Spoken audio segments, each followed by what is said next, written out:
Hi, everyone. Welcome. My name is Kate Sample. I'm here with Pessy Publishing, and we're excited to have our guest here, Christina Furnival, for National Bullying Month and National Bullying Prevention Month, not Bullying Month, Prevention Month and Day. Christina is one of our cherished authors here at Pessy Publishing and a talented clinician, and we just love having her here. She has started the Capable Kiddos book series that includes two of our books, actually, The Not So Friendly Friend, How to Set Boundaries for Healthy Friendships, which will be kind of one of the things we'll talk about today. And then her newest book that we're pumped about, which is My Brilliant Resilient Mind. That might be a little fuzzy. How to Ditch Negative Thinking and Handle Hard Things Better. Both of these books are used to empower children to use their voices, teach social skills, encourage self-love, and foster healthy relationships. My Brilliant Resilient Mind kind of goes into CBT-like things like negative thinking, how to turn things around, and to take charge of your thoughts, feelings, and reactions. So it seemed very fitting to have you here, Christina. Thank you so much for being here. I know our audience just loves your books. We know this. And you're such a talented writer and talented clinician. Thank you so much for being here and taking the time. Thank you. Thank you for having me. I'm so happy to speak on this topic, and especially because The Not So Friendly Friend, that first book that you held up, was my first book with Pessy Publishing and was inspired by a situation that my oldest daughter encountered with a friend. So bullying prevention is near and dear to my heart. Yes. And what I love about Not So Friendly Friend, what everybody loves about Not So Friendly Friend, is that it very whimsically and eloquently talks about the blurry lines between being friends and not being friends and how to handle things and how to set boundaries. It doesn't necessarily point out bullying specifically, which I think is important because that's how it starts, right? So is recognizing and setting your own boundaries. So thank you for writing that book and for taking a chance on us as your publisher. We've enjoyed the ride. It's been wonderful. Absolutely. Me too. Yeah. Thank you so much. Yes, absolutely. So why don't we just jump right in? What is bullying these days, right? It looks different. It's a common word. And are there different types out there that we need to be aware of? So bullying is a word that's thrown around a lot, and a lot of times people use it when they're just referring to someone being unkind in an instance. But the American Psychological Association has defined bullying as unwanted aggressive behavior that is repeated, ill-intentioned, and often that there's between two people where there's a power dynamic, whether that's real or perceived. So when we're looking at children at school or on the playground or on their personal devices, that's where we're seeing someone who is intentionally seeking to cause either personal harm or discomfort, emotional harm to another individual time and time again. So that's how bullying is defined. And then there are various types. We tend to see some more with boys and some more with girls, but across the board, there is physical bullying, which we make sense by the name. So you're looking at if someone is hurting another person's body or their personal possessions. So they might be tripping or kicking or stealing things, breaking things, and hurting that person. So that's the physical bullying. There's also verbal bullying. That's where you'll find name calling, teasing, making fun of, putting down or belittling somebody.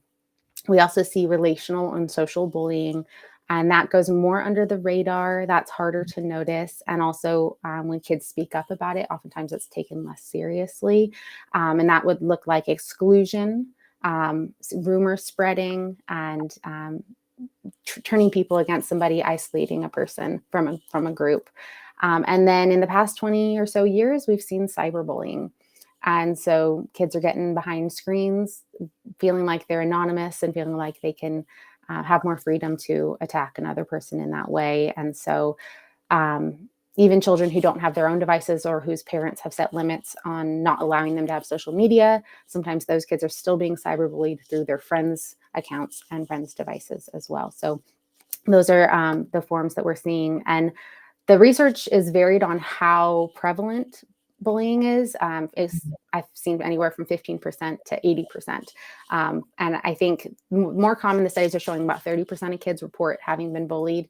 However, we can imagine that some kids aren't being truthful on those forms or don't want to admit it. And so the number is likely higher. Plus the research that I find is pre-COVID. And so I'm sure things have gotten even worse since then. That makes sense. I think probably particularly the cyberbullying without the, face-to-face contact and continued isolation because of COVID. Exactly. So when this happens among kids and groups, what are some of the consequences of this behavior? Yeah, we know it's not good. Simply put, bullying has negative effects. It can impact academic achievement. It can impact social relationships, physical health, mental health and well-being. It can also impact your own self-perception, which goes into the concept and the idea of your own inner bully.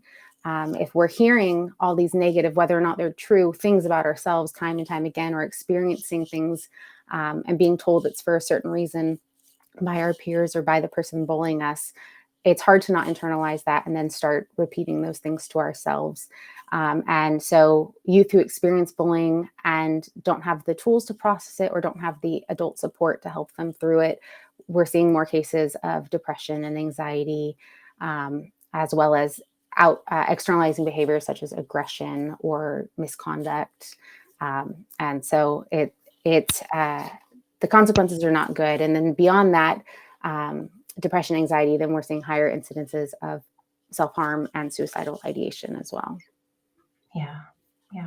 Well, it's one of those things that really permeates lots of barriers, right? So it's, as you mentioned, kids who internalize or just have a tendency to internalize anyway, are taking these thoughts on, this self-perception on, and then you see the externalizing, which is, more visible, but also just as harmful. Mm-hmm. So as professionals, teachers, parents, what are some signs to look out for if you suspect that a child is being bullied, regardless of age? I mean, maybe developmentally it'll look a little different perhaps, but what are some of those signs? The signs that you might need to really be paying attention for are going to be subtle initially. Not, like you said, not all kids are going to come to you and just tell you what's going on, especially if there haven't been ongoing conversations. And we'll talk about kind of what we can do in a moment. But for the kids who haven't yet come forward, you're going to look for their social spheres maybe changing. They might be withdrawing, not wanting to hang out with certain friends, or their favorite friends maybe aren't inviting them to do stuff anymore, or they're not reaching out to their favorite friends anymore. So you might see social situations changing for them. More obvious signs might be not wanting to go to school, so school refusal. Headaches and stomach aches that are unexplained and don't have a medical cause. So those sorts of things are more obvious because the child will be vocal, right? My head hurts or my stomach hurts. I don't want to go to school. I'm not enjoying it. Or they might not even have a reason why, but they just don't want to go.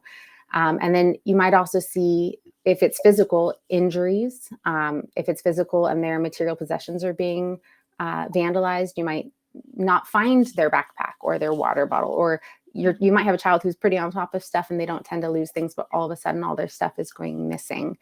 You might see that nothing beyond their behavior at school changing. Their attention is shifting, their grades are slipping, they're lacking focus. At home, they might also have nightmares or trouble sleeping. Those are some of the warning signs to look for if and paying attention to those could mean a handful of things, but bullying certainly could be one of the sources. Right. No, certainly. And I think those are great, flags to just keep an eye out for, particularly because it sounds like when you discuss kind of the less obvious, the more subtle ones, like, academic achievement changing, forgetfulness, that kind of thing, or things are missing, of course. It's almost as though, tell me if this is right, that they're just so preoccupied with what's going on, or they're starting to get depressed or whatever it may be, that they're not focusing on the things that they normally would. Is that right? Accurate? Yeah. Okay. Yeah. And the things going missing could be that they're losing focus, but it also could be that's if someone is taking their items as well. Right. But yes, the depression symptoms are key to look out for. So look for basic needs shifting. So personal hygiene changes, sleep, diet, maybe over hungry or under hungry, oversleeping, undersleeping, those sorts of things. Yeah. Yeah. Well, and I think too, just when you talked a little bit about the prevalence, I think across age groups, this is happening, whether it's, young, just getting into school age grades and then all the way up through high school, it's just, obviously that will change a little bit based on developmental needs, but it's happening. It is. And it tends to be more concentrated per the research in the middle school years. But that doesn't mean it doesn't happen earlier or later. And like I said, the not so friendly friend was inspired by a situation my daughter went through. And she's only 7 now. So this was when she was 3 or 4 in preschool. And I felt like there wasn't a child book at the time that talked about setting boundaries for healthy friendships. And that's what that story is about. Because I wanted my daughter to know how to speak up for herself, and that's an okay thing to do. And you also don't have to bend to earn the affection of someone who's not being kind to you. So yeah, paying attention to those warning signs. And in her case, she was trying really hard and then coming home confused and sad, but didn't know how to put words to it just all the way yet. Yeah. Yeah. No, I found the book to be incredibly helpful with my own daughter, who's a similar age of yours. Um, she asks questions. She wants to go back and read something again. She's, so I can see that she's processing it and she's thinking about it. And I think anytime you can start with that boundary setting, no matter what age, is important. Absolutely. Yeah. So speaking of prevention, what can we do as parents and professionals to help mitigate this and to help with that very thing, prevention? So I think the number one thing you can do, and what I hear from youth that I've worked with, is to listen. I think we're all so busy in our day-to-day lives, and we also think that we kind of know what's going on, that it's really easy to dismiss when a child comes to you with a complaint, especially maybe if they're a kid that has lots of issues going on. You might think of this as this just goes in that umbrella with other complaints or issues. But to really do your best to listen and make your child or your client or your student feel heard, feel supported, that you believe in them and that they're not alone. Um, Bullying is an experience where you feel quite isolated and you feel alone and you feel hopeless at times, especially if the people who are supposed to help you aren't. And so that's our job as parents and professionals, is to really let our youth know that they matter, that we hear them and we're here to help them. So I would say beyond anything else, that would be number one.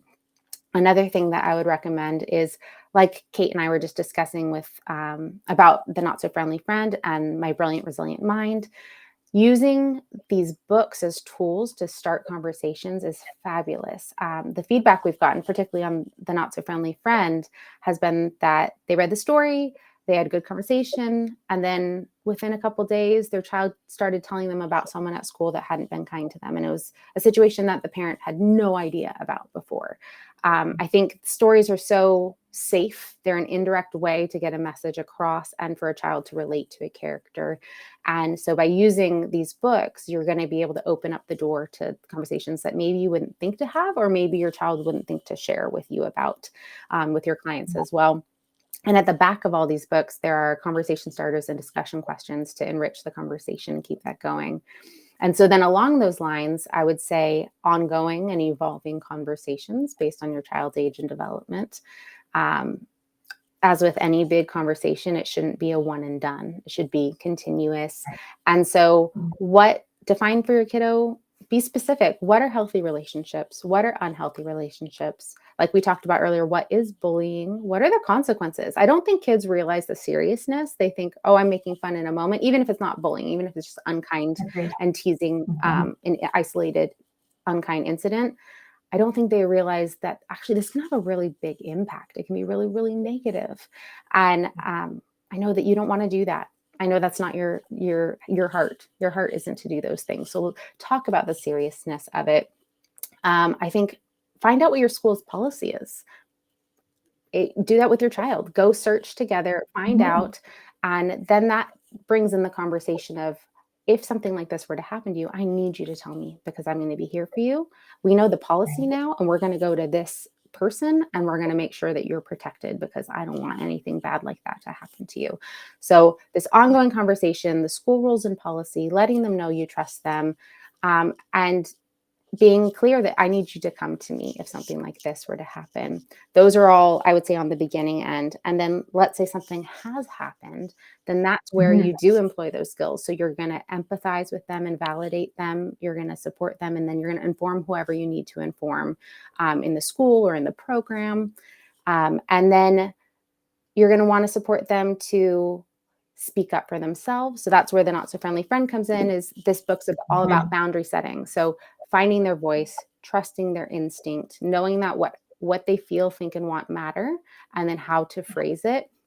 And then where My Brilliant Resilient Mind, I think, is super valuable is this concept of the inner bully, because if they're internalizing whatever's happening to them, and if they're self-blaming, research shows that's associated with more negative outcomes. So as the parent, as the teacher, as the professional, if you can help them process with a mindset or an angle of resiliency, yes, empathize. That was really, really tough. This is awful. I'm here for you. And I'm going to help you handle this. We will get through this. So with cognitive distortions, which is what My Brilliant Resilient Mind is based upon, we have 10 kind of key ones at the back. And there's just a few off the top of my mind that children might start to do if they're going through these situations. There might be ways that they're processing it. And one of them is personalization, so blaming themselves. And so letting them know that it's not their fault. The bullying behavior has more to do with the child who's bullying than it has to do with them, and helping them reframe that. They may think, oh, if I'm perfect, if I should do this and I must do this, then maybe the bully won't bully me. The shoulds and the musts. We want to help them to shift that thinking as well. And then labeling and name calling. So if they're being called names by the bully, they're being called names by anyone else in their life, and they're starting to do that to themselves. If they make a mistake or they do something that looks silly, and I'm so stupid, or oh, no one likes me, I'm an idiot. Catching those sorts of thoughts and reframing those as well. So I think all three of my books are great, but these two are definitely very specific to, I think, what we're talking about today with bullying prevention. Yeah, agreed. Yes, thank you for so much of that information. We, here at PESI, we're always, our overarching mission is to connect knowledge with need, and this is a need, and we have knowledge to share. So I really appreciate you being here on behalf of communities, schools, children, and families, just to help provide some guidance. Thank you so much, Christina. And listeners, viewers, if you are interested in purchasing either of Christina's book, there is a QR code there, and looks like we just got a banner up too, so you can check out Christina's titles. They're just so helpful. I can tell you, as a mom, as a clinician, and as an editor, they're fantastic books. Highly recommend them. And thank you, everyone, for being here. We really appreciate it. Thank you, Christina. Thank you so much.